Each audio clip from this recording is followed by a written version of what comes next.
But I think the main things is at the end of the day, volleyball is volleyball. It's in the same 9x9 court, and the rules are the same. So we.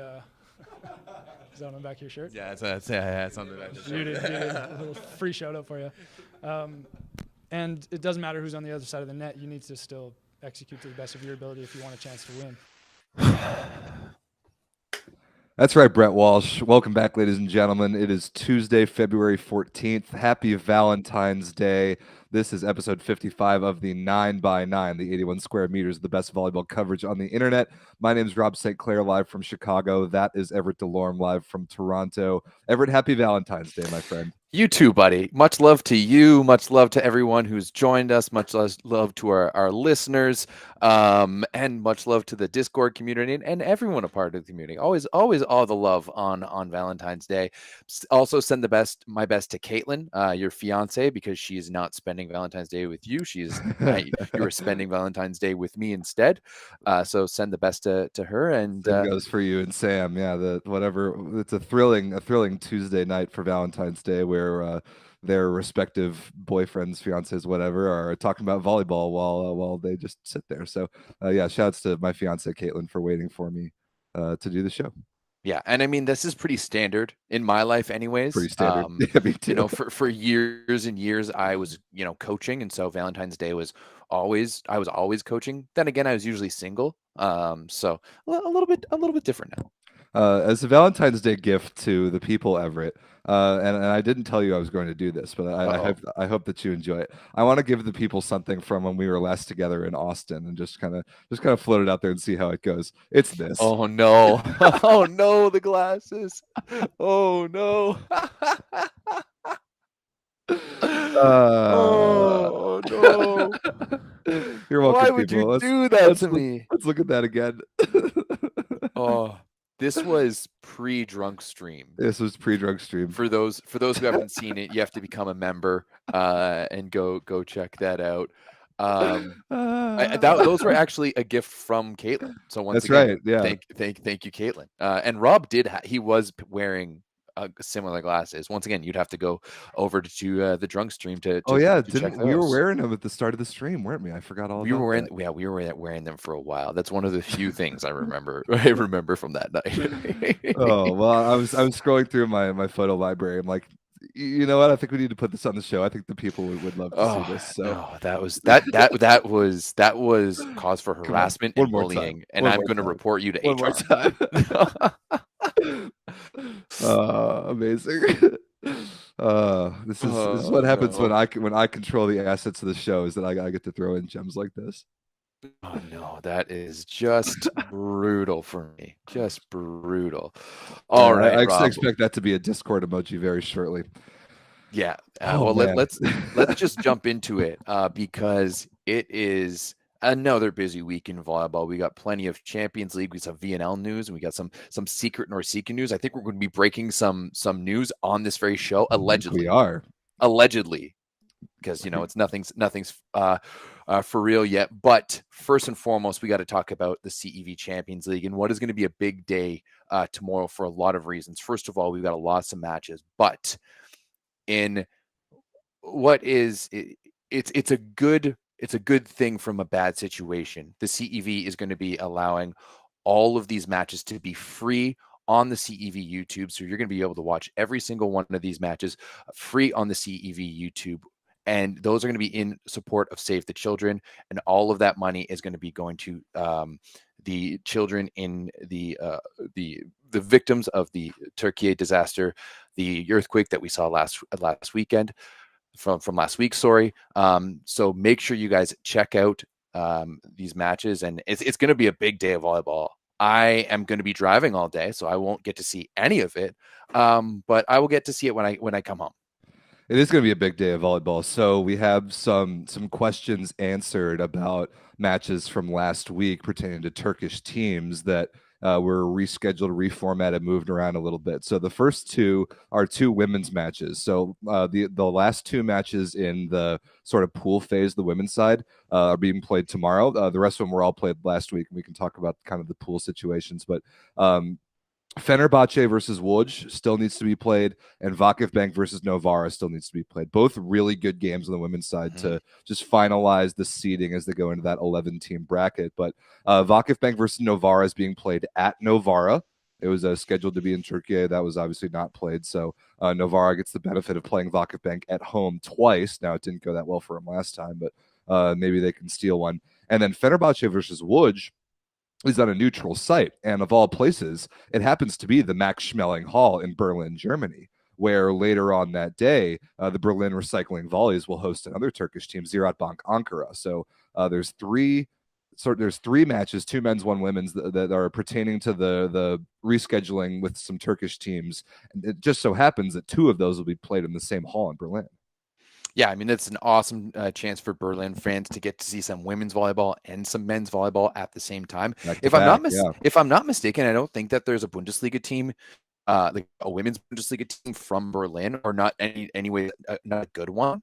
So it's just a chance for Berlin fans to get to see men and women back to back in the same hall. So that's going to be a lot of fun. But Rob, I do think that this is going to be probably one of the best days of like women's and men's volleyball, Champions League volleyball combined, that we're going to see this year, other than the finals. Because as you mentioned, both of those matches are massive. The Fenerbahce versus Łódź one is going to determine who finishes second, who finishes third within that pool. And of course, Vakif Bank versus Novara is also going to be another one. But Rob, what do you think about Ziraat Bank Ankara only getting one shot? That game that should have been in home and home is now just a 1-game series.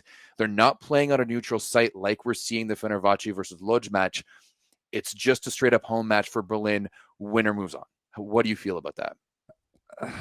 It's hard to argue that that's really balanced. The Fenerbahce versus Łódź, those women's matches are still in the pool phase. They're and all those teams, actually all 4 of those women's teams that are playing tomorrow, are moving on anyway. So there's no tremendous risk for any of those 4 women's teams, regardless of where they're playing and against who. But for Ziraat Bank in Berlin, this is a big deal because this is single elimination bracket play from here on out, and you're supposed to get those 2 matches.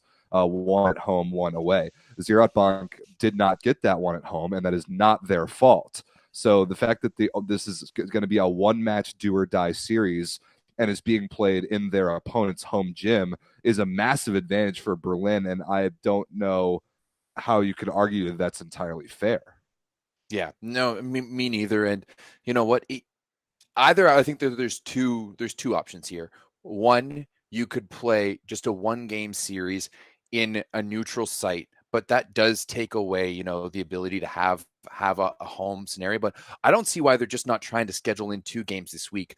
Of course, it's not ideal, right? But like, why don't they just find a neutral gym to play one of the games? As we have people in the chat saying in right now that Germany's like a second home for the Turkish national team and Turks in general. So why don't we have maybe a second site in Germany where you can play what is a quote unquote home game for Ziraat Bankasi? Maybe make that game a bit of a fundraiser as well too. Some of the door, whoever's hosts it splits some of the door and for themselves, and they split it with a charity like Save the Children or the Red Cross or whatever it may be. I just think that it's I know it's a tough situation, but like, come on, boomers in trench coats, let's get off our ass and let's make some difficult decisions and let's make some things happen here. I like that idea a lot. That makes plenty of sense. It makes a lot more sense than taking a 1-match series and not playing in a neutral site. What they really should have done, push the entire series back a week. Looking at the Champions League schedule, we've got all the second leg of those playoff series. So Tours at Friedrichshafen and Zawiercie at Zaksa. Those are tomorrow. The next round of Champions League on the men's side isn't for 3 weeks. Oh, what? The quarterfinals aren't for 3 weeks. So there is no reason we couldn't have taken one of those other Wednesdays between now and the weekend of March 15th. Some of those series even start 4 weeks from now. There's no reason we couldn't have just like taken that Ziraat Bank game that was supposed to be in Ankara last week, play in Berlin tomorrow as scheduled, play the Ziraat Bank game in Ankara next week, and keep the 2-match series the way it was. There's plenty of time. They're not trying to squeeze it in so they can start the next round. There's like 3 weeks until it starts. So there's no reason for them to have taken that game away entirely, unless there was some massive scheduling conflict in Ankara, which I can't really foresee.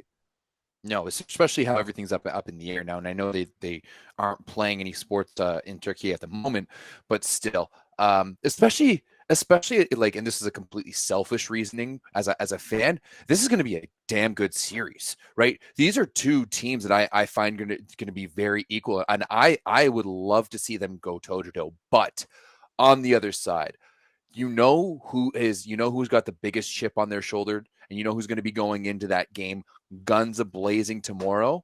Who's going to be representing their country is going to be Ziraatbank Ankara. They are going to make it a fun one, and I'm upset I can't watch it. I really am. I'm going to be driving. Maybe I just pop that one on the wheel as I go.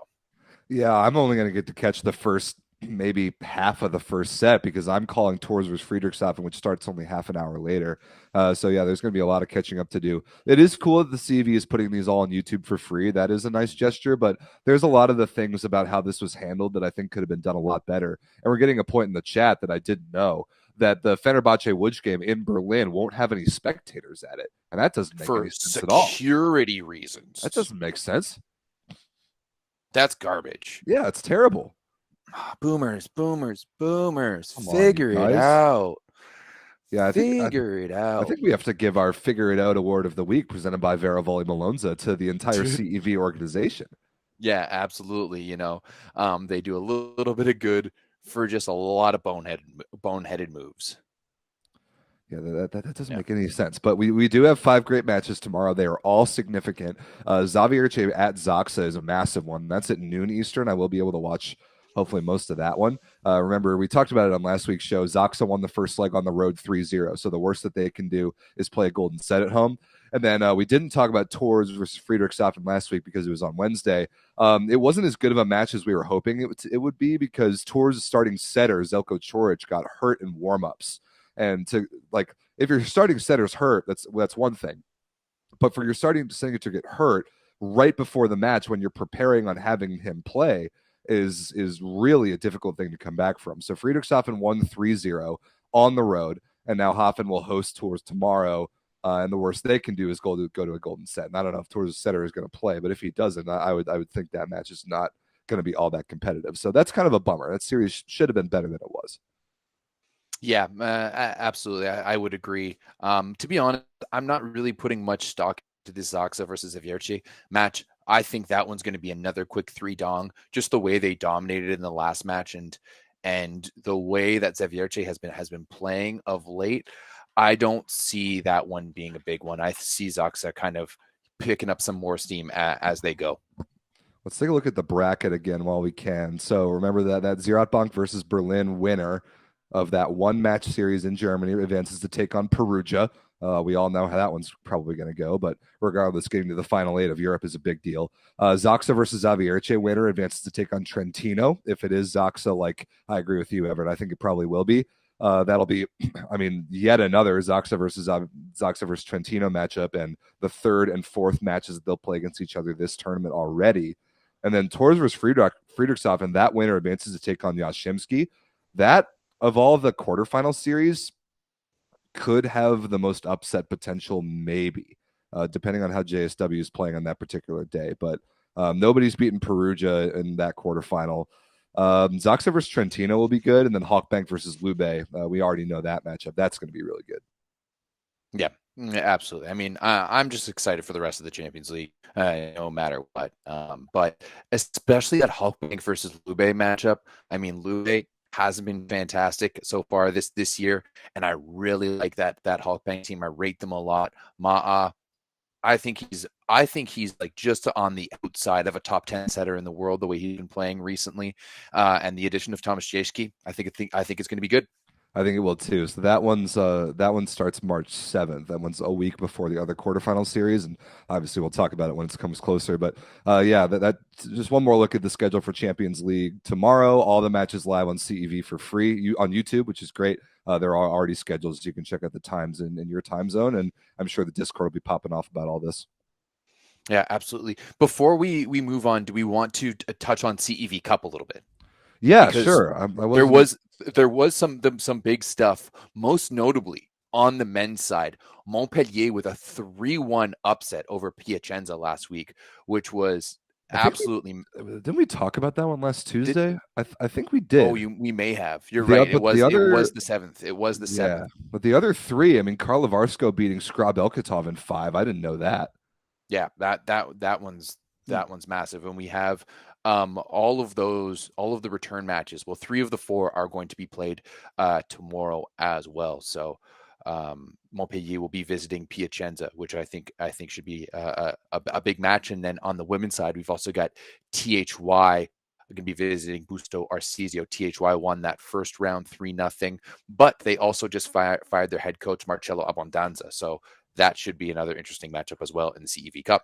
Yeah, great point. I remember last week somebody faked us into thinking that second leg had already been played, but no, it got rescheduled to tomorrow. So that's 1 p.m. Eastern, it looks like. So a lot of good stuff, a lot of really good CEV volleyball tomorrow. I kind of like how I kind of like European volleyball in the middle of the week. I think it's cool. I think like Superliga, PlusLiga, Lega Volley Femminile on the weekends is cool, and then CEV in the middle of the week is kind of nice. I'm getting nicely into the rhythm of that.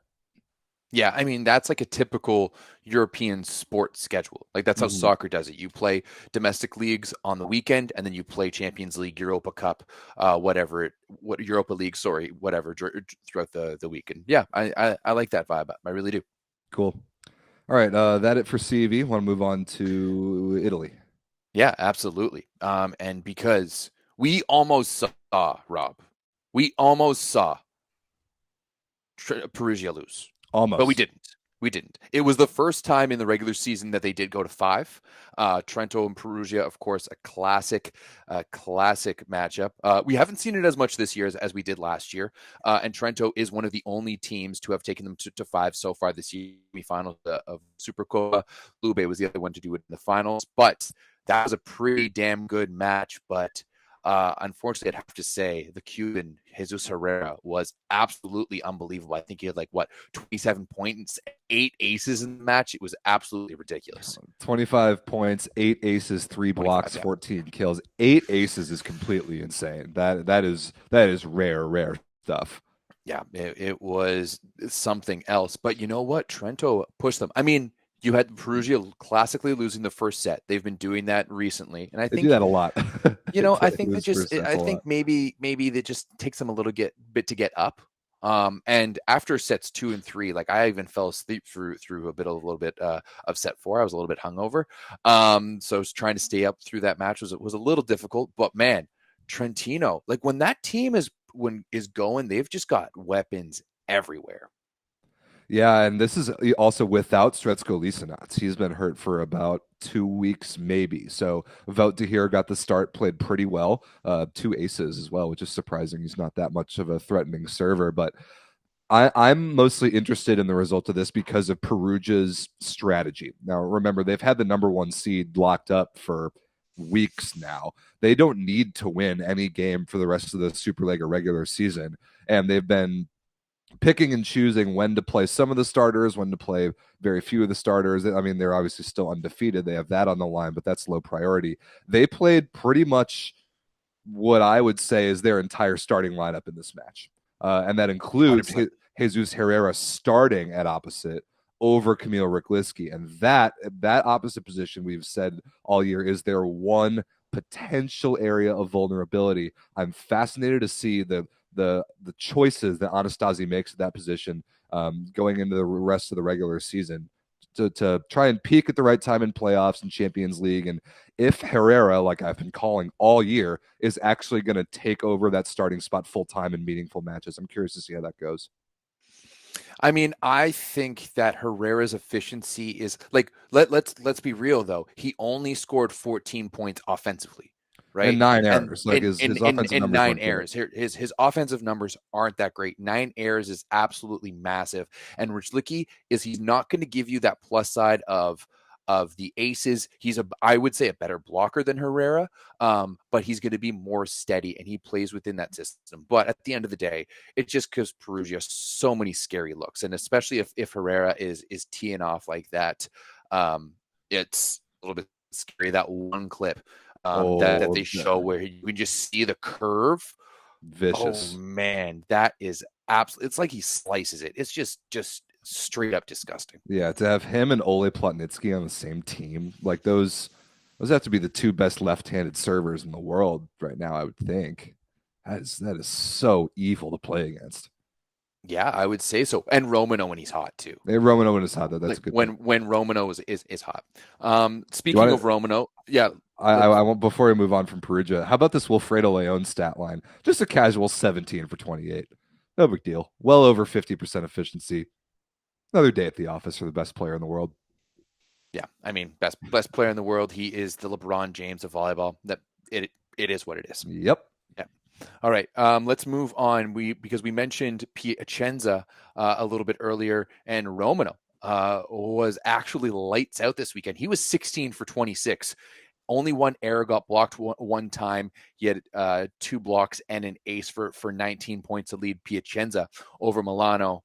Piacenza continues this up and down season. Same thing with Milano.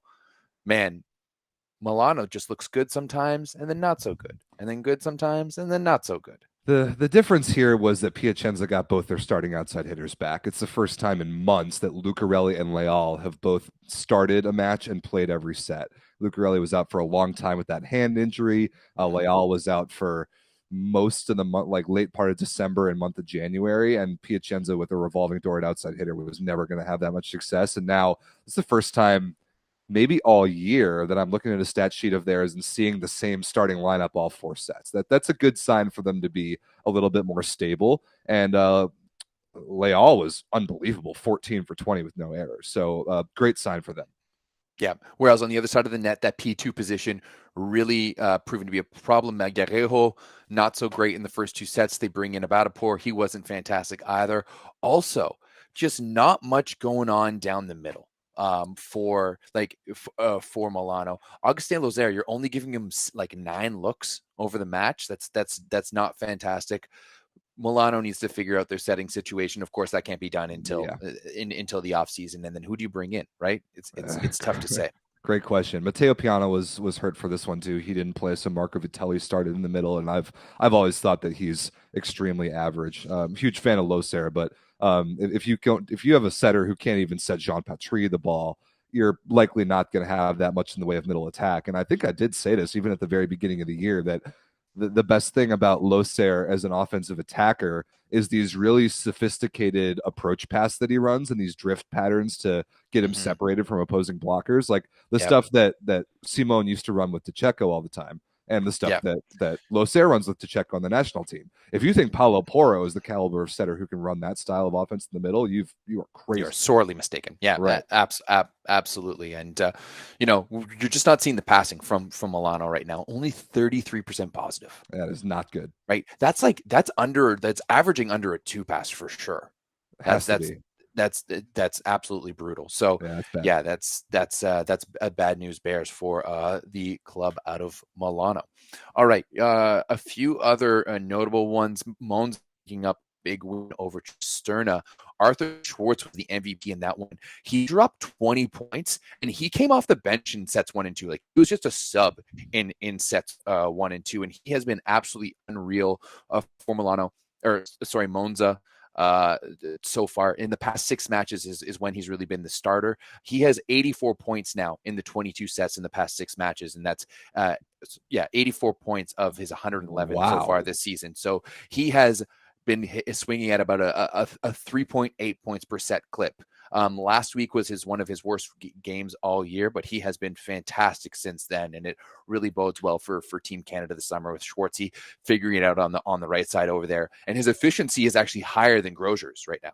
That's true. Yeah, 16 for 25 in this 4-set win over Cisterna off the bench, only 3 errors. That's remarkable. It's just over 50% efficiency. I don't want to hear Ronnie Cuban Spike talking trash about Arthur Schwartz in the chat. He's as good and as consistent as anybody on the Cuban roster. Also, this performance by Schwartz was sparking a discussion both on Instagram and in the Discord about what position Schwartz should play for Team Canada. How could you possibly argue that he shouldn't play opposite? It is completely it's insane to suggest that he would play middle. What's the point? No, absolutely. It's like it's such a hole for Team Canada right now Totally. without Schwan, Vernon Evans. He'll be doing something else this summer probably. Sclater, He's playing it's in just United Arab he's playing in Emirates, the right? UAE, Like, yeah, get real. UAE. He's just not getting the reps, and we kind of saw his level go down. I think Schwartz is the opposite, and I think the way we're seeing, we'll talk about it in a little bit, but I think the way we're seeing some other guys play in the middle right now, there's plenty of good talent coming up in the middle. But yeah, one thing I do want to talk about is that marathon that happened, Verona versus Padova, Yes. 1917 in the fifth. Verona took it. I really wanted to see the karma hit Stoichev, that stooge, and the rest of the Verona, not team, because I actually like that team. I really love Rock-Mosic. I But for love pushing Numuri Keita. Gord Perrin out the door. But for pushing Gord Perrin out the door, Gord Perrin has left Verona. He's signed back with Novosibirsk, apparently. So I really wanted to see that just karma hit them. But if unfortunately it didn't, it would have hit them in a reverse sweep too, which would have been even sweeter. But it didn't happen. Verona with the 3-2 win, but still, that these 5-set wins for Verona aren't going to help them down the stretch. Right. But the 1 point for Padova will help them a lot. A second point, if they had gotten over the finish line, the reverse sweep would have helped even more. But we'll look at the standings in a second. But that 1 point for the relegation race is going to be pretty huge. Hey, Everett, you want to play our favorite game? Whose stat line is this? Yes, absolutely. And you already know the answer. 6 for 18, 7 errors, 3 aces benched in the second set. It must be Dusan Petkovic. That's exactly right. We need to change it up. We need to change it up a little bit, because whenever you ask me that question, it's always Dusan Petkovic. I know, but his stat lines are so funny, and they're just so him. It's just so him every time when you see a line like that with a lot of volume and a million errors. It's hilarious. So they go down 2-0, and then they bench Petkovic for some character named Tommaso Guzzo on the right side, who I've never heard of, and they almost reverse sweep a team that's way more talented than them. So good for Padova for grabbing a point. Yeah, Verona, this was interesting for them. They played the same lineup the entire match until the fifth, where they moved Numuri Keita, who was on the right side, the way we've been kind of asking for all season. In the fifth set, they moved Keita back to the left, put Magalini on the bench, brought in Maxim Sapochkov, who went a casual 9 for 11. So maybe you've got like a closing pitcher situation there with the big Russian guy. I don't mind it. Yeah. I don't mind it, because all of a sudden, especially in that situation, you're on the verge of getting reverse swept. You need to make something drastic. And Right. yes, putting a 7'2" guy up against the left side is something drastic for sure. Yeah, that's really a crazy decision. Who would ever think to do that? Point in the chat, Davide Gardini also came off the bench at outside hitter for Padova, which I noticed in the stat sheet. Played decently well. His passing numbers were horrible, however, but did get 4 aces. So whatever. Good for Padova. They got a point, but Verona's better than Padova. I don't think that's really very arguable. Yeah, no, absolutely. I mean, Gardini, 20 points though. Yeah, it's a lot. Not bad. Not bad. A lot of production. Total reliability and reception, though. Yeah, for sure. Ran not bad with 18 points. So, man, this Padova team, it's going to be interesting, especially with the playoff race or the relegation race as it is right now. It's interesting. So last but not least, the team very much in the mix in the relegation race is Taranto, who took on Modena without Eric Lepke. Did take a set, but couldn't take a second one to get any points. Modena wins 3-1. Yeah, so looks like Stephanie at least dressed though, which is good. Okay, that is good. But oh man, I don't know that new kid Ibrahim Lawani. I really like him. I really do. On the Lepke, 42. That is a lot of volume. A lot of volume, but he can handle it. On the Lepke front, though, nothing really worry about. He just had a bacterial infection. That's why he wasn't dressed and wasn't playing. He said he should be back for next week. So good news. Yeah, absolutely. And I've scheduled a podcast with him coming up next week. Awesome. So make sure to check that out, because he has been having the best season of his career so far. So we're definitely going to have to talk to him about that. And Burkai, you're right. Rinaldi was insane in this match. He's like, you know what? I think we gave Rinaldi a a flag at the beginning of the season. And I think we kind of have to eat our words a little bit because he has really come on well.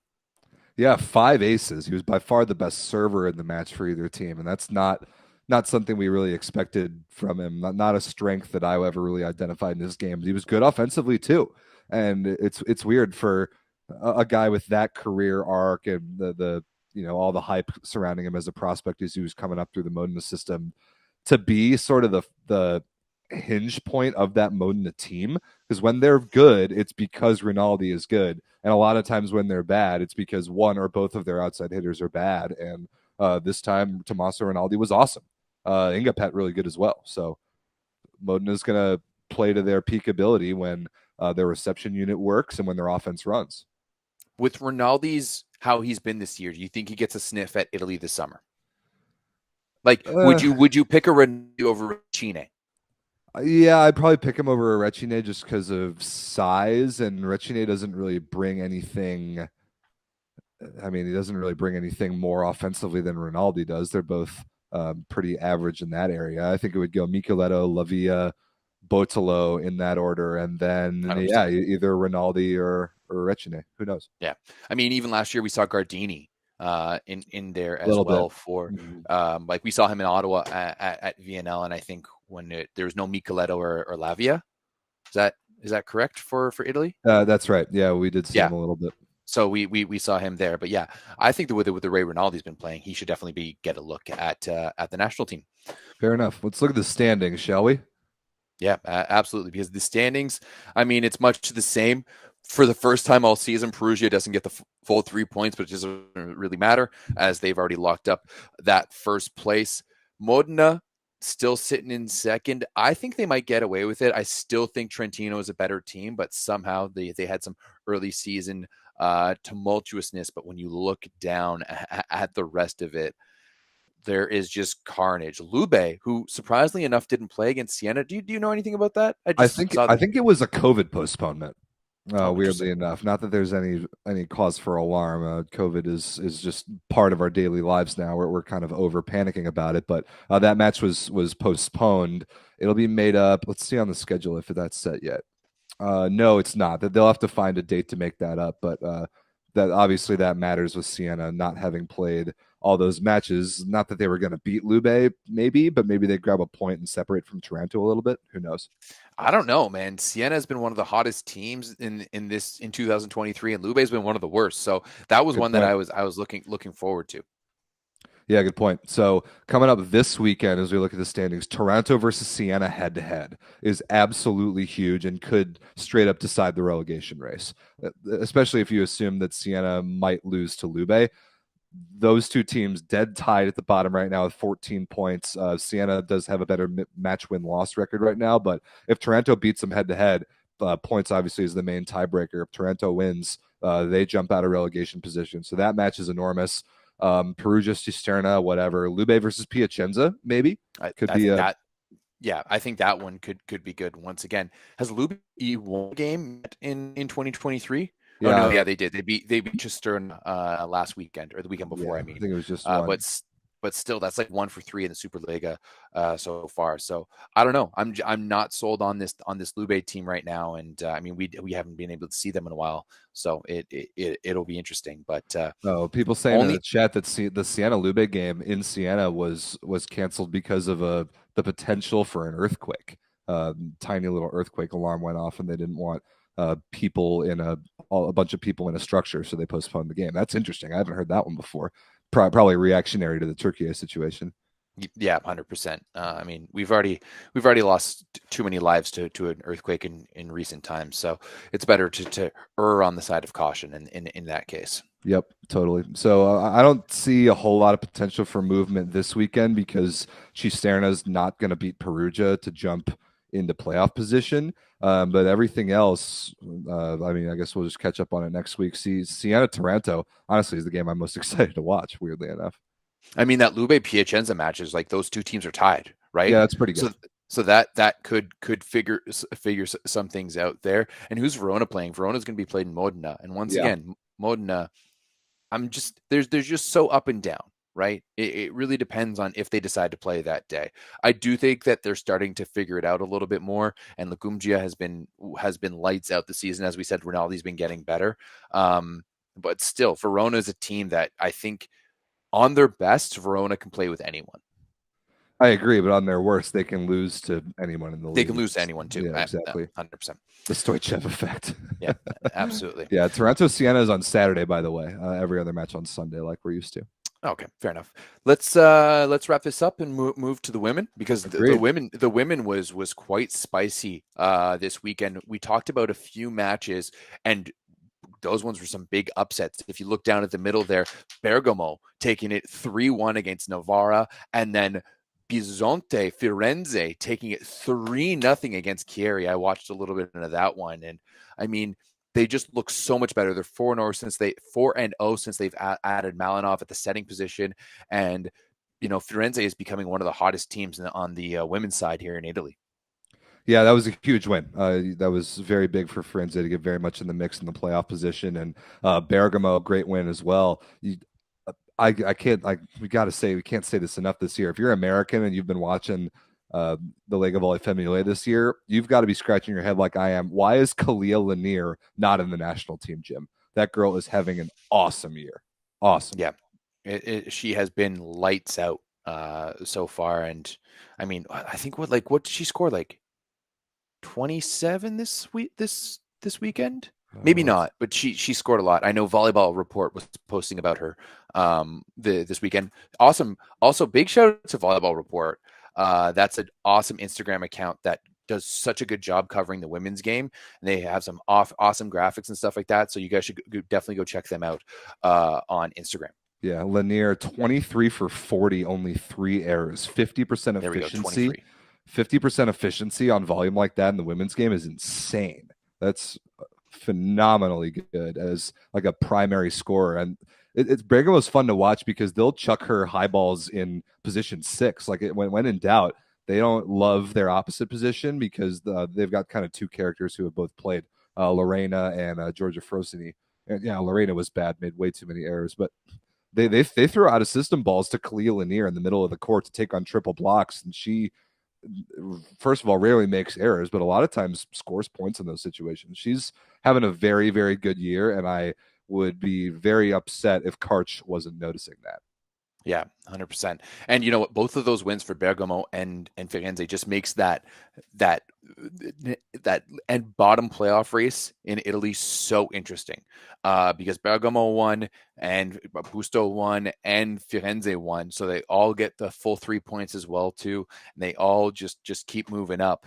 They're creating some separation, and yeah, it's going to be really interesting down the stretch, especially with Casalmaggiore losing to Perugia. Yeah, that was a bad one. Crunching everything in the standings there for the Lega Volley Femminile. That was a big one, but a bad one. Huge win for Perugia to move out of relegation position. Let's look at the standings.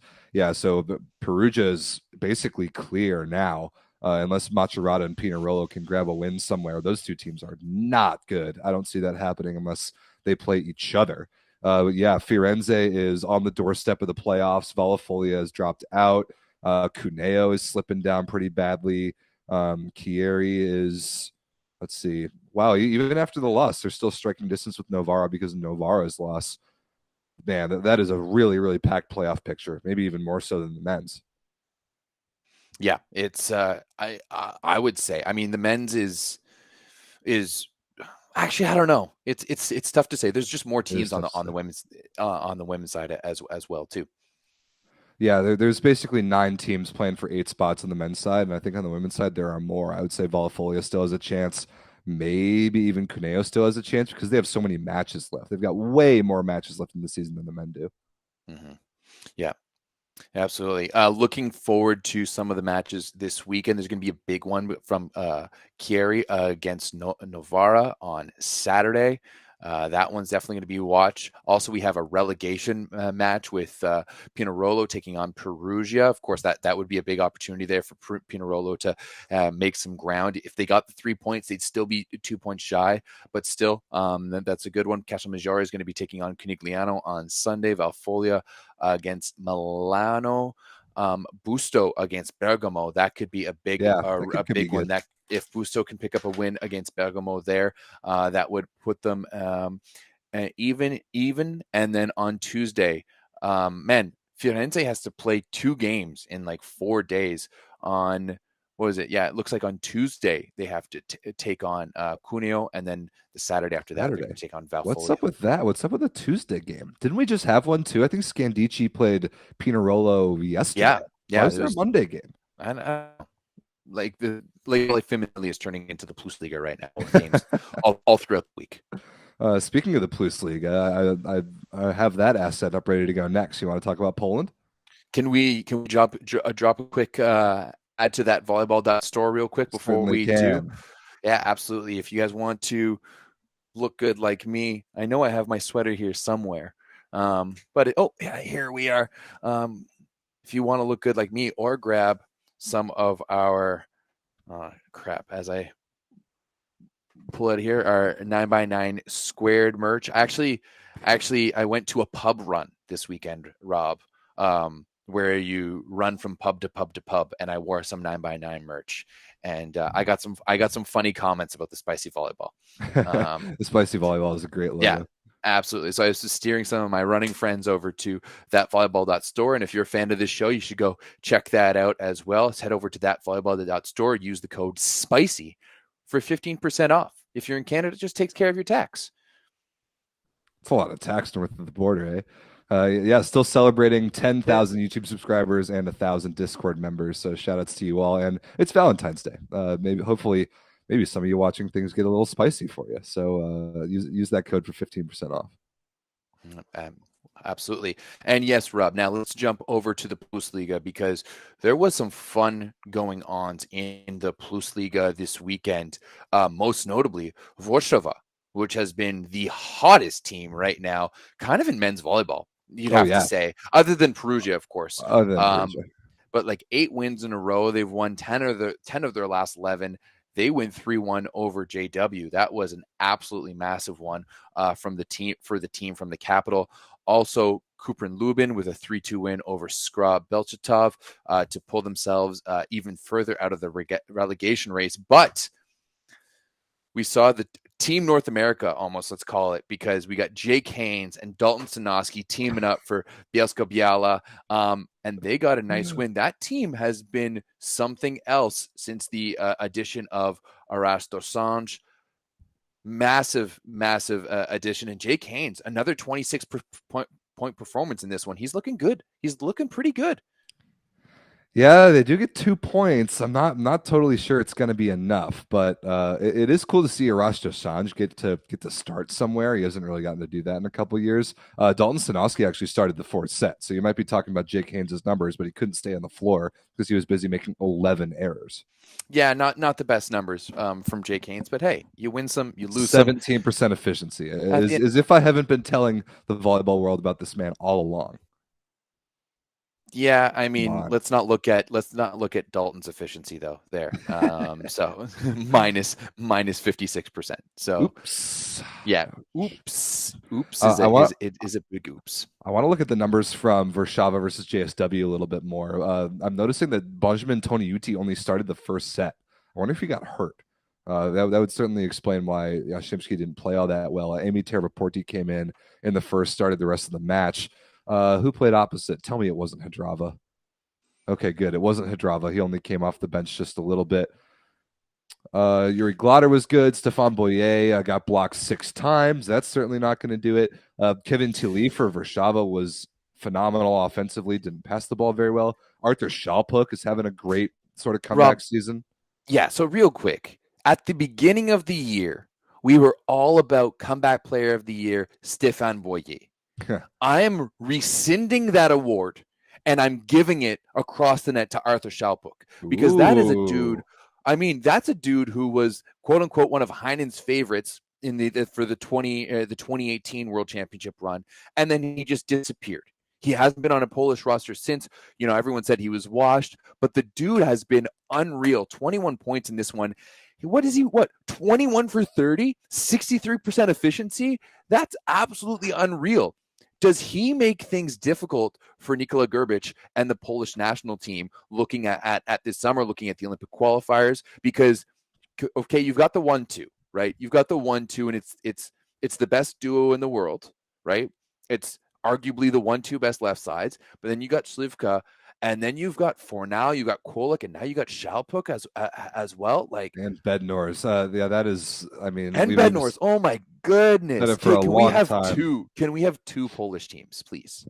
And they You know, like basically they have enough outside hitters for it. I mean, they have the most ridiculous depth at that position. No matter what happens, that decision for Nikola Grbic is going to be hard. I'm fascinated to see what he does for VNL. I mean, we saw a lot of the bench, the couple of the bench characters last year at VNL. Fornal was the only guy who played it all at World Championships that we saw in Ottawa week 1. And we'll talk about, and Ronnie keeps complaining that we haven't talked about VNL yet. We obviously will. We're getting there, Ronnie. Yeah, relax. Jeez. But yeah, Hold your maybe horses. maybe Shalpuk gets back into the mix. It's anything's possible, and you better believe the Polish national team is I would say that they're less affected by dumb roster politics than most countries.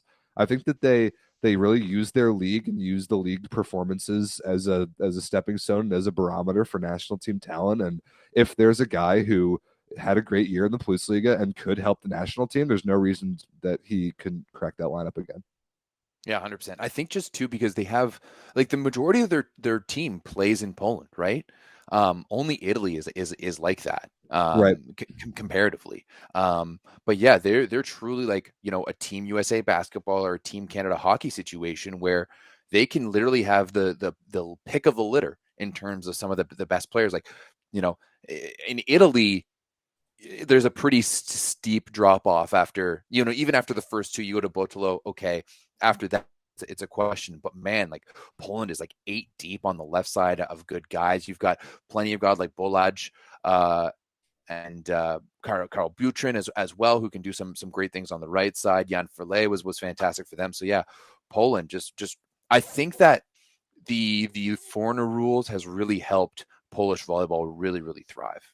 Yeah, that's always a double-edged sword. Like, does your league suffer without the foreign talent at the cost of developing your domestic talent? And for the PlusLiga, it seems to have worked out both ways.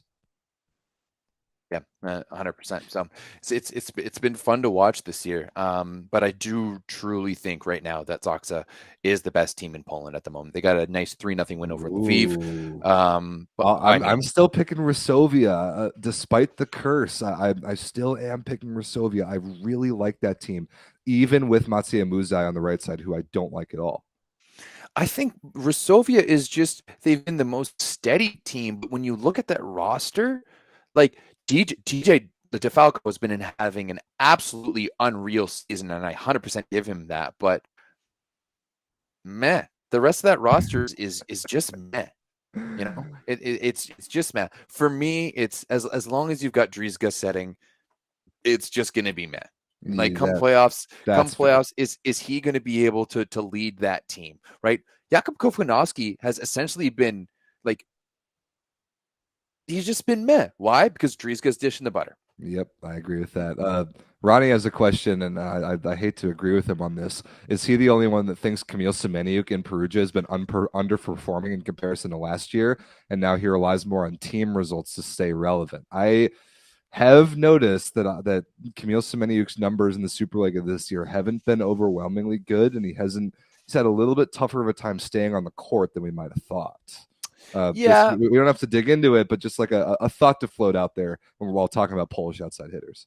I do think that there's, you know, he was so comfortable at Zaksa. That was the club that built him. That was the club that grew him. That's the club he grew up watching. It's from the town that he's in his home country. And then all of a sudden you go to Italy and it's a different language. It's in a different culture. You're playing for a different team. There's more expectations. So I think it's just a bit of an adjustment period for him. Yeah, fair enough.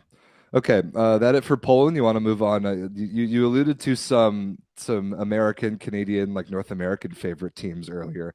We've got one that we talk about all the time that just picked up a big win. You want to talk about Lundberg? Absolutely. Lundberg, the North American boys, the out-of-system boys. Look at that 3-0, a 3-donger against Brazil. Not Brazil, sorry. That would be impressive, though. That would be very much impressive if we saw like a Lundberg versus Brazil matchup. You know, they just dropped that out-of-system or Don't Handle the Heat podcast with Bruno, so you could see it happen. But, man, just a big win from the boys in blue in Lundberg. And that top of the table, matches has been really interesting so far, with all of those 4 teams winning, because Düren also beat Friedrichshafen this weekend.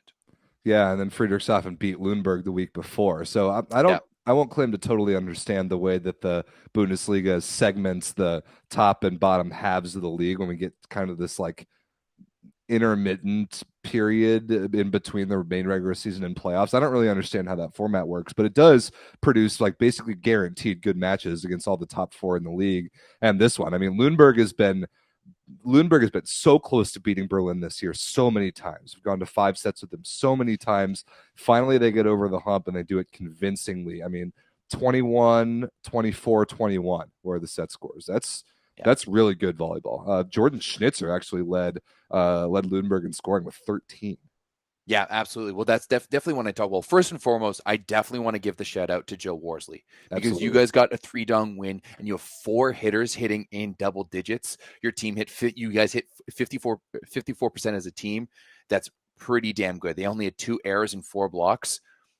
That's awesome. Great right? Offense. Yep. Great, awesome. Great awesome. Great offense. I love watching Joe Worsley play volleyball. I really do. He's so smooth. He's like the type of little setter that I absolutely love. But Jordan Schnitzer with 13 points, I think he has grown so much in Lundberg. And, you know, we talked about that Schwartz in the middle conversation. I was blown away by Schnitzer. I think we were both a little bit blown away by Schnitzer when we saw him training with the A team last summer during VNL. But the stuff that he was doing with the B team last summer was absolutely ridiculous. And I mean, we've seen him kind of come up time and time again. He was one of the most MVP players and was kind of on the regular season all-star list, like the first team for the Bundesliga. And I mean, this is a guy who wasn't on my Canadian radar until last year, right? His last season at Trinity Western, and has been absolutely killing it in this Bundesliga for Lundberg. I think his block is fantastic. He jumps out of the gym, and to be honest, I think it's going to be between him and Lucas Van Berkel starting for Team Canada in the middle. You throw Schwartz on the right side, and things are going to look good. Whoa, that is the take. He's currently having, of all the Canadian middles, he's having the best season, right? Playing in a comparable league, right? Lucas Van Berkel is the only starter. He's playing in France and has been having a pretty good season for Tokai, but he's not putting up the same numbers as Schnitzer is. Ashenko is the other middle who's in the mix.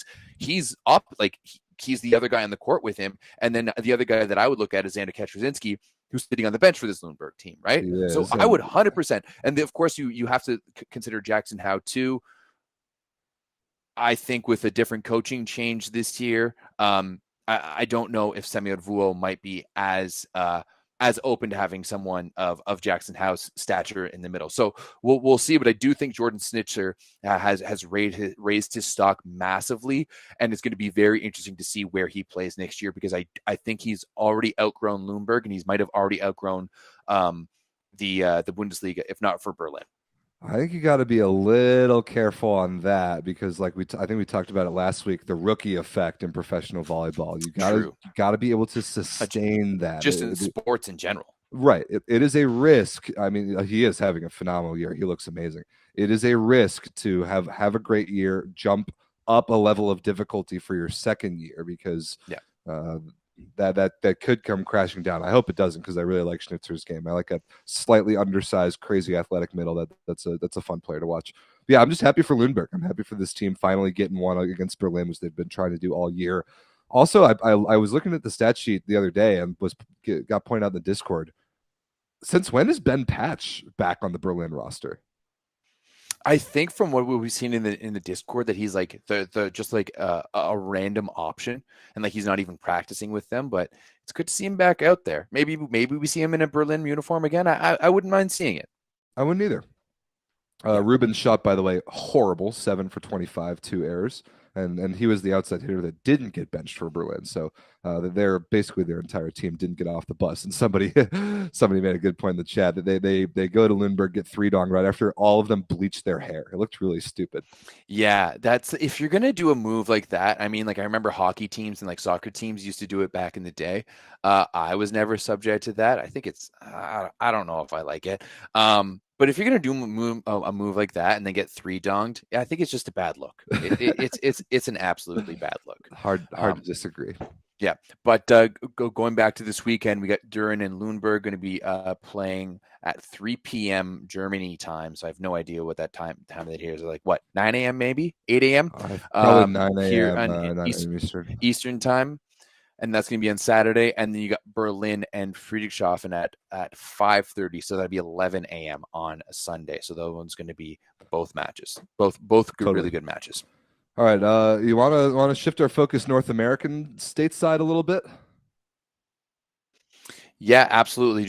Do we want to go VNL first, or do we want to make an announcement first? Let's make an announcement. All right.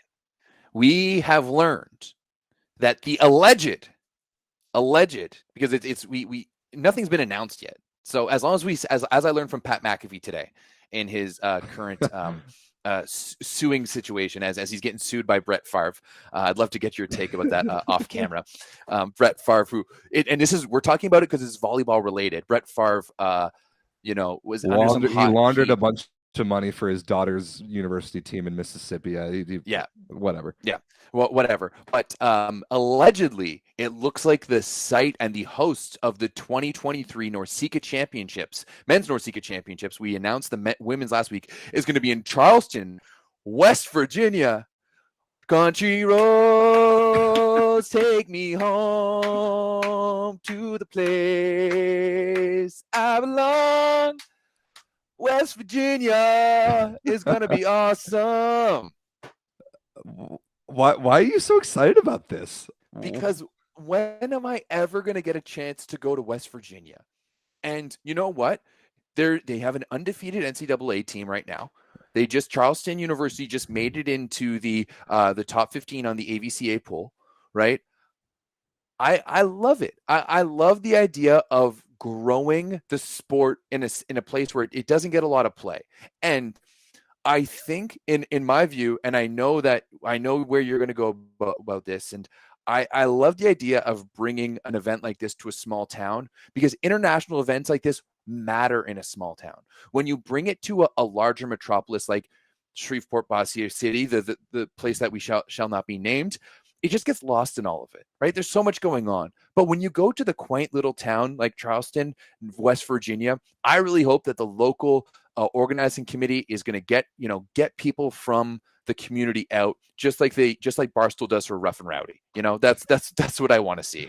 And yeah, absolutely. Why not? It's way better than playing in that random ass high school gym in Colorado Springs like we had the 2017 Norceca Championships. I don't see any difference between this and Shreveport-Bossier City. I do. I really don't. I really don't. What is the point? Charleston, West Virginia. There is no volleyball community there. It is not easy to get to. It is a tiny town. I barely even know anything about it as an American. I mean, it's certainly more on my radar than Shreveport-Bossier City was. I'm not going to say that it's that bad, but the mindset from an organization like USA Volleyball to put something there is the same as the mindset to put it in Shreveport-Bossier City. Remember, VNL was supposed to be played in Evansville, Indiana before COVID hit. Like, the decisions like that make no sense. It makes absolutely no sense. And you know what, Rob? All I'm going to say is let's remember what happened when the VNL finals went to Chicago. How poorly was that event attended? Yeah, it was terrible. Right? You think Charleston, West Virginia is going to be any better? Chicago is the second best volleyball city in this country. 100%. but you've got an apathetic fan base. Like the average sports fan isn't going to go to a volleyball match in Chicago. The average sports fan is going to go to a volleyball match in Charleston, West Virginia. We've seen that with World League over the years in Canada when we had it out in like Summerside PEI. That was great. It was awesome. Quebec City, awesome. The only one I didn't get to go to Saskatoon, and that was fantastically attended too. You know where it sucked when we put it? Here in Toronto, because it just gets lost amongst everything, right? So absolutely, you put it in a place like that, and I mean, let's hope that USAV, I mean, this is probably giving them a little bit more credit than these are. Maybe they do a little bit of promotion, maybe some flyers up on the storefronts or whatever. But you know what? This is an event that's going to be just a few weeks before the Olympic qualifying event. I think that I think there's all the I believe in this. I really do. Blair Lambert, I want your opinion in the chat. I'm happy that you believe in this because I don't. I think this is stupid. It makes no sense. There is obviously a range of cities that you can host events at. There is a range of volleyball pockets in the United States. If you're American, you know that the men's game is extremely popular in some little bubbles and completely irrelevant in some others. Charleston, West Virginia is one of the latter. Nobody cares about volleyball there. Don't tell me that their university team is undefeated, which they are. I don't care about that. That is not a relevant volleyball community, and I don't trust USA Volleyball. I do not trust USA Volleyball to put it in a tiny town like that and make it a good event. I don't. They went to Shreveport, Bossier City. What do the sports fans there have to do but go to an event like that when it's there? That event was terribly attended, and the quality of that city is just truly the worst. I think Charleston is a step above Shreveport, Bossier City, but there's so many better places we could have gone with existing volleyball fans that might actually have men's volleyball on their radar. And especially if we don't get the A teams at that Norceca championship, which I think we will. I'm 50-50 on that. I'm not really sure. I am pretty confident that Canada will be sending their A team, and there's only one Cuban team. That's true, right? And once again, this event is just weeks before the Olympic qualifiers. So yeah, it's the perfect time to send the A teams, right? It's the absolute perfect time. So, and once again, like every single one of these matches matter for rankings now, right? That's an also like important thing to remember. So you know what? And I'm just going to bring you back to 2006, 2005.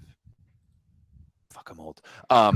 And a young Everett Delorme going to his first ever international volleyball games. It was the Anton Ferlani Cup in Ottawa. I saw it. I loved it. I tried out for my club team the next day. 10 dudes showed up for 12 spots. I made the team. Bam, here we are. However many years later, like 15 years later. So yes, I love the idea of putting it in a small town. You know what? If you want to throw Cuba off, put them in the middle of West Virginia. They can run away there, right? What are you're just going to run into the Appalachians, right? Like, hey, I think it's going to be awesome. I'm stoked. Plus the fact, like, Rob, you and I are most likely going to be going to these events in one way or another. The women in Quebec City and then the men in Charleston, West Virginia, we are going to have some of the most authentically North American cultural events possible. Like these are two of the old, like Quebec City is the oldest city in North America. Charleston, West Virginia is like the heart of the Appalachians, and it has history abundant. We are going to get to see some awesome parts of North America, and I'm stoked about that. Joe, I love you, but no, not in the Motor City. We saw that back in 2015, and that was brutally intended, and you had the PVL going on right beside it. So absolutely no, we're not going to Detroit. Plus, leaving the whatever Little Caesars Arena was one of the scariest events in things in my life. Hey, I lived in Detroit for 2 years. That would be a significantly better place than Charleston, West Virginia. Significantly better. And in 2015, the reason why nobody went to those matches, who do you think you can blame for that? I mean, USA Volleyball. Yeah. USA 100%. Volleyball. They had every adult volleyball player in the country already there, and none of them walked down the street to watch the freaking national team play. You think that anybody's going to go in Charleston, West Virginia? Yeah. Because you know what? Bob and Sue are going to want to do something on a Friday night, and there's international volleyball in town. Have they ever seen international volleyball? No. But Dosh Garnett, I want to go see the Stars and Stripes play Cuba. You think they're I want to go see them play them communists. You're thinking that they're even going to be aware of this, and you have way too much faith in USA Volleyball. Way too much faith. But maybe the local organizing committee. This is where I think is going to happen. So yeah, I don't know. I think it's going to be good. I'm excited. That's all I have to say. I'm happy that you're excited, and I hope that some of that rubs off on me, because I'm not thrilled so far. We'll see what happens if and when USAV announces and confirms this. Yeah, 100%. But you heard it here first. Norceca Men's Championships in Charleston, West Virginia. I keep on wanting to say North Carolina because once again, United States of America. There's just you've got Portland, Maine, Portland, Oregon, Charleston's all over the place. How many Washingtons do you guys have? Like, think of something different, guys. Come on. We only have one language to pull from for naming things, unlike you guys. This is true. All right, you want to talk about VNL? I know Ronnie's been bothering us all episode. I think we should talk about the fact that the VNL schedule has been released. Yeah, absolutely, and it's exciting. I absolutely love that the VNL schedule has been released. Looks like you've got Team USA there first and foremost. So let's just run through. Let's run through the men's there. Let's do it. What you got? So this is the United States men's VNL schedule, and we've already known what teams are playing at what sites. But we have not known when, like, at which site, who's playing who. Because remember, there's 8 teams at each site, but each team only plays 4 matches. So you don't play everybody that you're in the same spot with necessarily. So my United States men take on the Netherlands to open the tournament. We have to play Namir Abdelaziz. I know he'd agree with me. Then the following night, we take on Italy, the reigning world champions. Then we get a day off. Then probably Saturday night, I'm assuming. We have the rivalry match for all of North America, United States versus Canada, which I'm sure Everett and I will be putting a nice wager on. And then on Sunday afternoon, United States take on Brazil. Very difficult week, a very difficult opening week for my boys.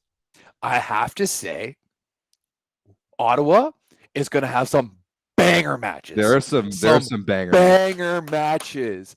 I cannot wait, man. We got USA, Italy, Canada, USA, and USA, Brazil. That's amazing. Those are 3 bangers. That's amazing. Those are 3 bangers. That's amazing. And we're obviously going to be there. All 4 of those matches are going to be incredible. I mean, we have to open the tournament 100%. against Namir. Come on, this is going to be sweet. Yeah, that's going to be awesome. Super stoked for week 1 in Ottawa. Do we want to just go through USA? Yeah. You want to do? Okay, yeah. Let's do it. So next up, the United States in week 2 goes to the Netherlands. We got Serbia. Rotterdam. Yeah, Rotterdam. We got Serbia, then China, then a day off, then Iran, then Poland. So China's a free win, but other than that, I was going to say you have 2 days off between Serbia and Iran. Good point. Otherwise, like 3 tough games. I mean, we lost to Iran in the preliminary round last year. We also lost to Poland in the preliminary round last year before beating them in the semifinals. And then Serbia is always a tough out. So tough games there.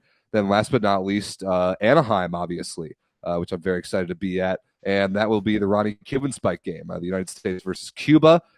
Day off, then Argentina, then the Olympic gold medalist in France, then Bulgaria. So I think just by elimination, we don't play Germany. Mm-hmm. We don't play Japan.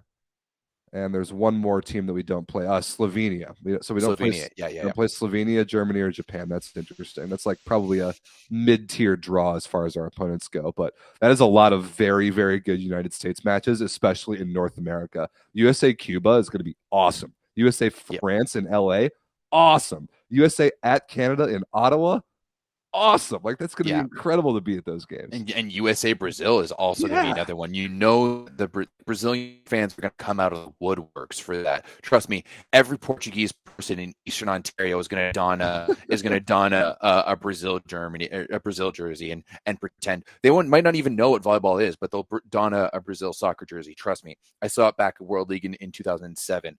We sold out the Hershey Center in Canada versus Brazil, and you would have thought we were in Rio. So, I think that draw for USA is pretty damn good.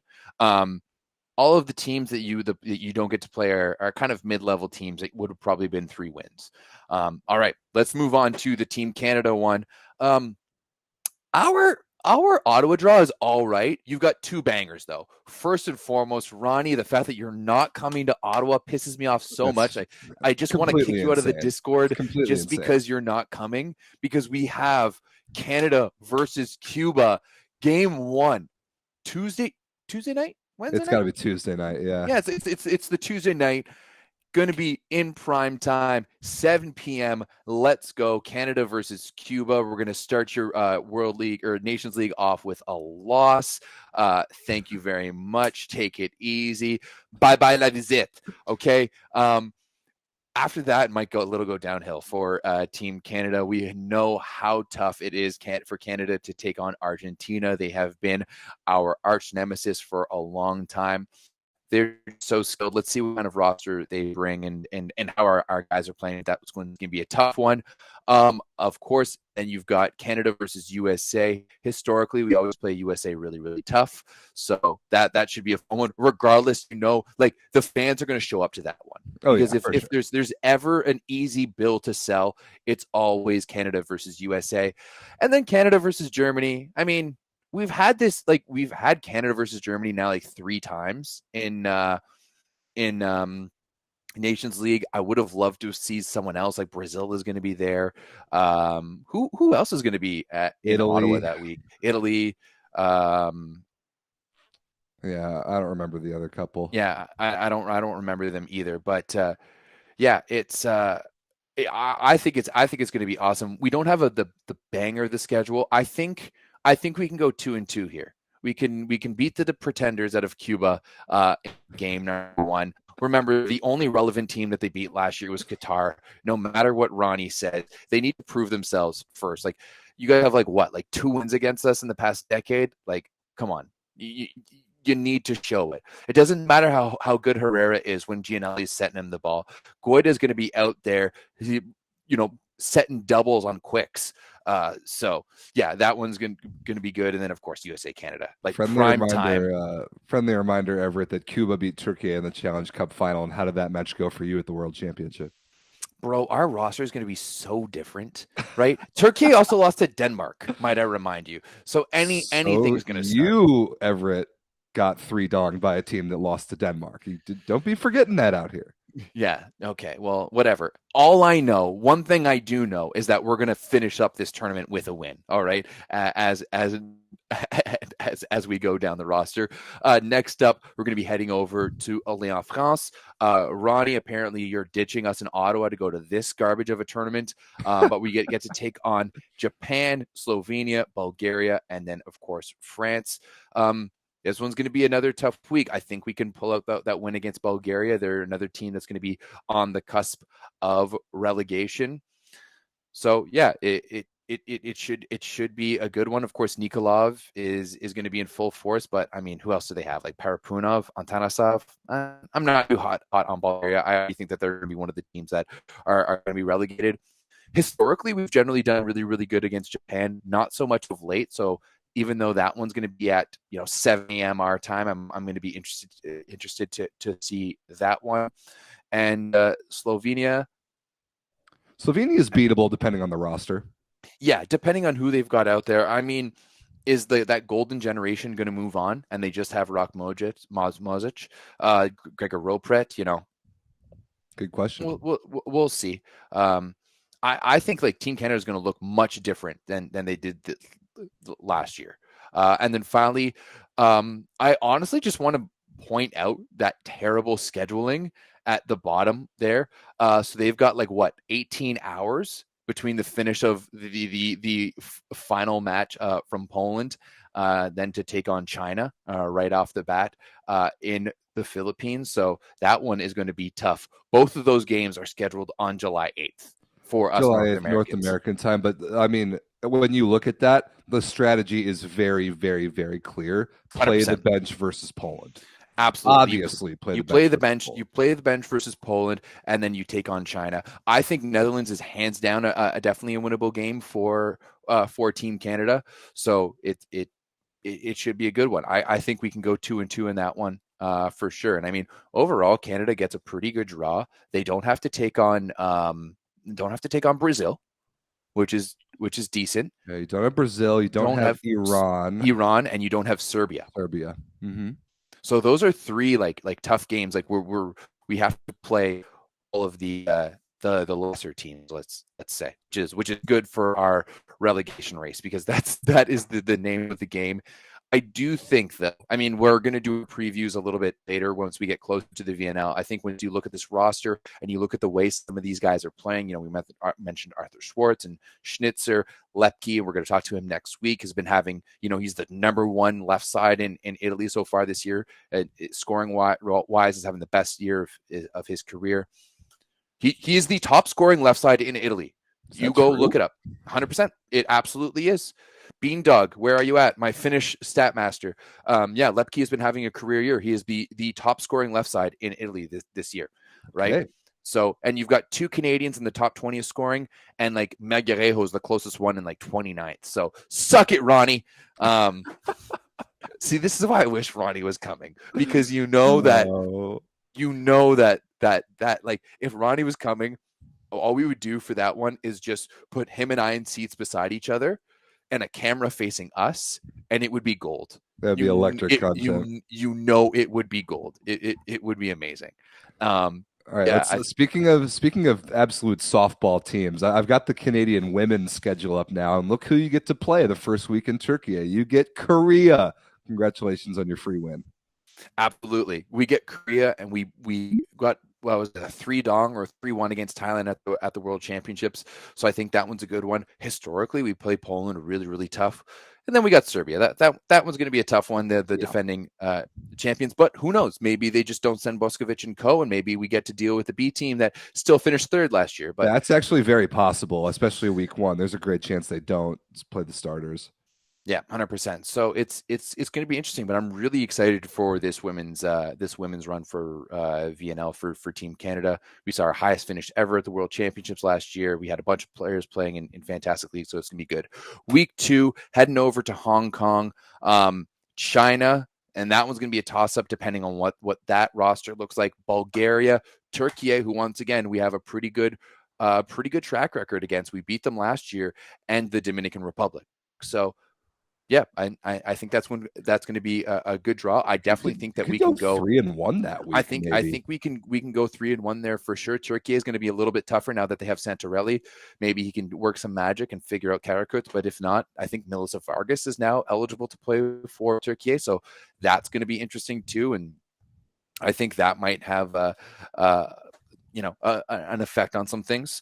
So we too for the VNL for the women, it's looking pretty good. It's going to be at some terrible times for us North Americans, but still really bad times. And then the same thing is going to happen once again for week 3. And you know what? Week 3, Croatia coming out of relegation, or not of relegation, coming out of the Challenger Cup. They did not look good at the World Championships last year. Terrible. So I think we can take that one easily. Brazil, Italy. I mean, it is what it is. Maybe we take our losses there. And then the Netherlands, you know what? I think the Canadian women can go above 500 this tournament. I really, really do, especially with the roster, because we don't have to play Team USA. Lucky. So that's amazing. No Team USA, which is awesome. Who else are we not playing? Germany. Okay. That one could have been. And Japan. I think Japan. Yeah. Okay. But still no Team USA. So that's pretty awesome. Yeah, that's pretty good. So yeah, I mean, I wouldn't say there's any possible way the Canadian men can make the top 8 playoffs for VNL, but the Canadian women, I do think there's a chance. Whoa. You think the Canadian men are making the playoffs? Not a chance. That's not what I said. But I'm not going to go out here and say there's no possible chance. I will. Right? Hey, the game's still got to play. The ball's got to fly. All right. We'll see what happens. Once again, Canadian women with a good draw, though. I like that for the Canadian women. Yeah, I do too. I really do too. It sucks no VNL in not even in North America, but is there a weekend in Brazil? No, no. I think Turkey. Where's the other? Oh, there is a Brazil. Brazil's week 2. Yeah, which is tough. Yeah, that's tough. But other than that, it's all in Eastern Asia. So let's look at the United States here. I think did this website mess up my schedule? Let's see. Well, if this is to be believed, week 1 in Turkey, we start off against the reigning world champions. That's going to be sweet. Depends on the Serbian roster, obviously. But Serbia and Italy, first 2 matches of the tournament before a free win versus Korea. That'll be a very legitimate test of my United States women's team, which I'm looking forward to seeing. Then Turkey as well at home for them. Hostile environment. So this is not an easy week for the U.S. I think that seeing this, Karch will probably have to bring a lot of the starters and hope that teams like Serbia and Italy do not. And that's possible. So maybe this is like a week 1 men's situation like last year where I thought our men were going to go 0-4 and they go down to Brazil, go 4-0 somehow. So maybe something special happens here. Obviously, we'll beat Korea. We certainly could beat Turkey on the road, but that's a hostile environment, and Serbia, Italy is going to depend on rosters. Week 2, we're going to Brazil. Croatia, that's a win. Thailand, that's a win. Japan depends. We usually handle their play style pretty well, but Japan's really good, and I'd say that's a win. I would like to think that's probably a win. And then Brazil in Brasilia. You never know about that one. And for some reason, this website's not loading week 3. I wonder if they don't have a schedule for week 3 for one of the sites. So unfortunately, it's not telling me who the 4 opponents are for the U.S. women in week 3. That's annoying. Because isn't that the last one supposed to be like Hong Kong? No, Hong Kong's week 2. I think it's Japan, maybe. No. All right, fine. Make me scroll all the way down. There's the Arlington one. Okay, Korea. Week 3 is in Korea, and all the scheduling is all TBD. So they haven't. Man, come on, Volleyball World. Why do we keep giving Korea a pass? Brutal. What's going on? Brutal. Seriously. Brutal. They won like 3 sets last year, and then we give them a host, and now they don't even give us a schedule? Come on. Yeah, this is insane. It's harsh shit. Boomers in trench coats. Well, man. Like, not to mention they like put a bad light on volleyball with their whole bullying scandal, and they kicked their 2 best players off the team for something they did in 8th grade. Like, come on, Korea, you're just embarrassing us out here. Yeah, that's bad. Really, really bad. Figure it out. Well, maybe we'll get a schedule for that. Maybe we won't. But I think it's pretty safe to say that the U.S. women will be playing, at least in some fashion, in the VNL finals at home in Texas. It would be, obviously we're going to play in it getting the host spot, but as long as we finish top 8, we'll get the 1 seed. And that's going to be an interesting thing to see how Karch plays around with throughout the VNL preliminary round. So, I'm excited for the women's team. They're going to get some tests. Who the heck knows what's going on in that Korea leg week 3. I think that's embarrassing that we don't already know that, but whatever. So that's the VNL schedule. Obviously, we'll talk more about it when the tournament comes closer, but it's all, or most of it, is on the website right now, so you can go look up your team if you want to. Yeah, absolutely. I mean, I love and hate VNL. We already know why I hate it. Yeah, but I also love it. I love just it too. Weeks, especially with this new format. You've only got 1 day without volleyball. It's only the Mondays. It's only the Mondays. Yeah. Host city of Korea is Suwon, which I'm not familiar with, and they don't have a schedule posted there yet, so that's annoying. Go check out the VNL schedule if you're interested in your team. We'll obviously talk more about it when rosters are starting to be named. But it's nice to be able to have national team volleyball on the horizon. Yeah, I'm excited for it. It's going to be a big summer with a lot of national team volleyball going on. We got the VNL, we've got continental championships, and we got the Olympic qualifiers. So there's going to be plenty of things going to be going on in international volleyball. I'm stoked. You're stoked. We're all stoked together. Speaking of things we know nothing about, Olympic qualifiers. When are we going to figure out a schedule and some host sites for that tournament? Come on. I mean, hey. As someone pointed out, we know where the finals for we know where the European Championships are going to be held on the men's side, but we don't know where the Champions League finals are going to be held. Volleyball. Boom, trench coats. Volleyball. Woo! Unbelievable. Well, you know what entity is not run by boomers in trench coats, Everett? That would be the one on my shirt here. That would be the Volleyball League of America. So Oh, I thought you were fortunately, gonna say it was the NVA. uh, Sorry. yeah, we'll have to cut that out of the show. We do not talk about that organization. We talk about this one, the VLA, in its second of 5 weekends of volleyball in a row. This one was in Connecticut. Good one where the East Division kicked off their season. The reigning champions, Team LVC out of upstate New York, went undefeated. No surprise there. Boston bounced right in the middle. Northeast Force out of Connecticut, 0-4. They did get a point, and the way that they got that point, Everett, was very interesting, because the first match on Saturday was Northeast Force against Team LVC. It was tied 1-1.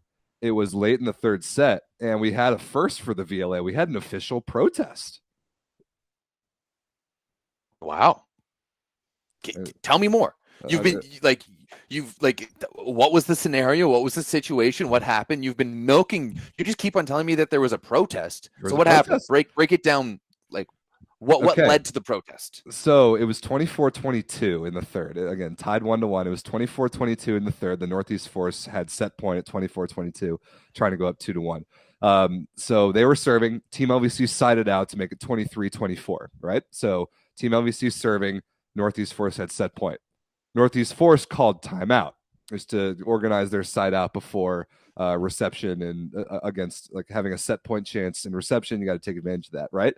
Problem is they already used both their timeouts, so they called the third timeout, which you cannot do. And what is supposed to happen when you call a third timeout is you're supposed to get the yellow card on the back of the official's hand like this. Oh yeah, you're right. For a delay warning. It's supposed to be a delay warning, right? That is not a point to the other team, unless it's not the first time that you've done that. All that's supposed to happen is you call a third timeout. The official's supposed to go, "Ha, you idiot! You don't have 3 timeouts. You already used them both. Here, take this." The delay yellow card is put in the score sheet, but nothing really happens. Nobody gets a point. Nobody changes Which is serve. stupid. What do you mean? You want to penalize people for calling 3 timeouts? 100%.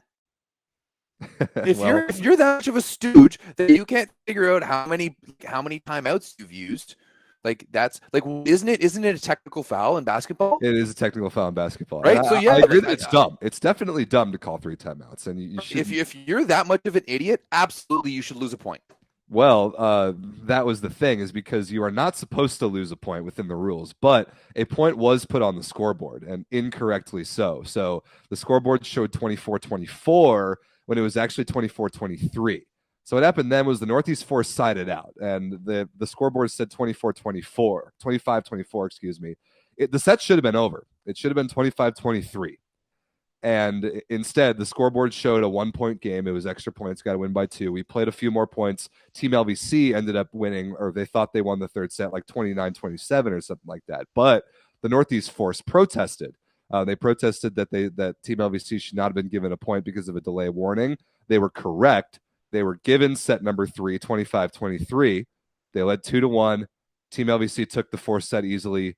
Team LVC won the match in 5. But it was an official protest, the first in VLA history, and they were correct, and they did get a point out of it, their only point on the weekend. So I thought it was very interesting. It was kind of a chaotic moment, especially for me on the broadcast, but another box to check for the VLA, I guess.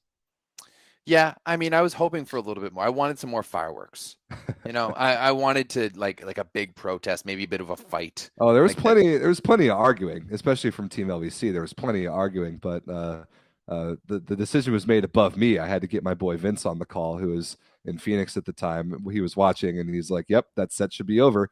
Northeast Force takes it, and LVC didn't like it, but the right call was made after an official protest. So I had never even been part of one of those before, never even at like the junior level or anything. So that was a first for me. I've seen a few at like club levels before. But yeah, and I know in the OVA and like Volleyball Canada, you need to like pay if you're gonna officially protest. There's a fee you have to pay, and if you win the protest, you get your money back. Okay, so it's like a challenge kind of, where if you because like they don't want like if you officially protest it, like they want there to be like, we want you to think about it, right? So yeah, you can't be just throwing out official protests like it's no big deal. So yeah, that was an interesting one. But like Team LVC walked out of there clearly looking like the best team. They didn't even have all their weapons. Now that one event in every division in the VLA has been played, we've got a pretty decent look at the league standings so far. We've got the Rising Tide out of the West Coast with that one Cup Series tournament win. They're sitting pretty at 5-0. LVC 4-0, not far behind them. A bunch of teams with some pretty good points per match played averages, and then Force and Swede at the bottom of the standings right now. But a lot of good volleyball in the VLA and not slowing down, because this weekend we're going back out west. We're going to Phoenix, Arizona. Rising Tide in their first action since winning the West Division Cup. Ascension, the Arizona team in a home game, took third at that tournament, so they're pretty good. And the West Coast Brigade, a tier 2 team out of Orange County, is driving out east to complete that field. So more volleyball for the VLA this weekend. It's going to be cool. All right. You're not going to be at that one, though, right? I will not. No, my buddy's getting married in Milwaukee, which is an hour drive away from me in Chicago. So I'll be at that, following along on YouTube, just like the rest of us. Fair enough. Rob, there was an exciting piece of American volleyball news that was announced today that we didn't make it into the show notes. Did you see this announcement? Yeah, is it Jason Derulo owning a professional volleyball team? Jason Derulo. He performed at the whatever Super Bowl tailgate this weekend, and yes, it looks like he's going to be owning, or a part owner of, the Nebraska Real Pro Volleyball League. It's an exciting time for professional volleyball in the United States right now, because you've got so many competing leagues, and that just competition creates a lot of quality, and it's going to be the survival of the fittest. And it looks like you've got some big money on one side and some big money on another side. I actually reached out to Real Pro VB to be like, yo, can I get an interview with someone? Like, can we chat about it? Like, what's your model? How are we going to do this? I heard that their base salary for athletes is going to be like 74 grand a year. I cannot believe that. That is an unsustainable amount of money. Well, not if but they've got Joe Burrow investing, right? And they've got Jason Derulo, and they've got millionaires investing in this, right? So hey, I want to know, with a price tag like that, how many players are going to come running home from playing in Europe? Because that there's not many players making 3 figures, right? 6, no, very few. 6. Yeah. I'm fascinated to see it. Yeah, I don't know very much about Real Pro Volleyball. They only have 2 franchises announced so far, one in Grand Rapids, Michigan, then the other in Omaha, Nebraska, like we learned today. It's got some Blair dropping everyone in the comments either right now, don't speak the language. In the comments right now, or after the episode is over, in the comments afterwards, drop your favorite Jason Derulo lyric, because there's some really dumb ones out there. Yeah, what a unique character to have, kind of as an ancillary face in the volleyball world. Jason Derulo, of all people. I was not expecting that headline today, but yeah, this Real Pro Volleyball organization looking to start in 2024, and then their main competitor seems like it's going to be this League One volleyball, which hasn't set a start date, and in the background there's still Athletes Unlimited. So there's 3 competing entities on the women's side and 2 competing entities on the men's side, all for professional volleyball. It's pretty wild. I really don't think Athletes Unlimited is going to stay around much longer. I agree. Right? The way that it's set up, at least for volleyball, maybe because they do it the same way for their other sports. Yeah, it's not sustainable for volleyball. I agree with you there. Yeah, 100%. But man, there was a battle between League One volleyball and Real Pro VB is going to be awesome, because once again, and I may remind you this, but there was 2 basketball entities, the ABA and the NBA. There was 2 hockey entities, and there's even more than that when you want to go back to the beginning of it. There was multiple baseball entities, there's multiple football entities. Whenever there's competing leagues, it's only going to breed competition, it's only going to make things better, right? It's a worry when there's only one, right? It's a worry to me when there's only one. So the fact that you've got 2, and I mean, remember, it's like Kevin Durant and other people, and they've got bona fide business people running League One on the other side. I absolutely love this. I think that the next decade for women's volleyball in the USA is going to be absolutely gangbusters, and I cannot wait for it. There's going to be so much opportunity for growth in North America, and it's going to change a lot of things. I hope so. I hope that some of these efforts are sustainable because I know there's a lot of money behind a couple of them, but we've seen this in volleyball so many times. Just the things burn out like a shooting star when they start with a big splash event and there's not there's not revenue immediately. You're relying on sponsors. That's a fragile business situation. You got to be careful of that. And I hope that one on either side, men's and women's in the States, survives and does it right. And the women, I mean, the two men's organizations have been around for a little while now. The women's are starting with a hell of a lot more money, but a lot less history and foundation, I would argue. So I'm fascinated to see how it goes. I really am. Yeah. Jenna Rosenthal, one of the most recent people coming out to say that she's in on Real Pro Volleyball. Okay. So, I don't really know that name. I know Tori Dilfer is doing it because her dad's one of the investors. That's no surprise. Yeah, I mean, she's from Milwaukee. So what's going on here, Rob? Oh. That's just up the road. You're going to Milwaukee this weekend. Why don't you know her? Sorry. Okay. I don't know everybody. All right, but yeah, as I said, it's gonna be exciting. Lots of man. You got Norceca Women's Championships in Canada, Norceca Men's Championships in Charleston, West Virginia.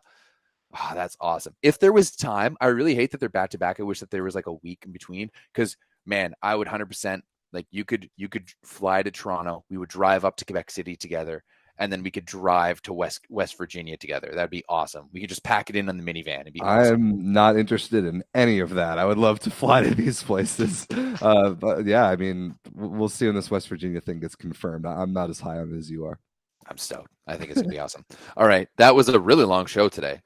It wasn't supposed to be. It happens that happens that way sometimes.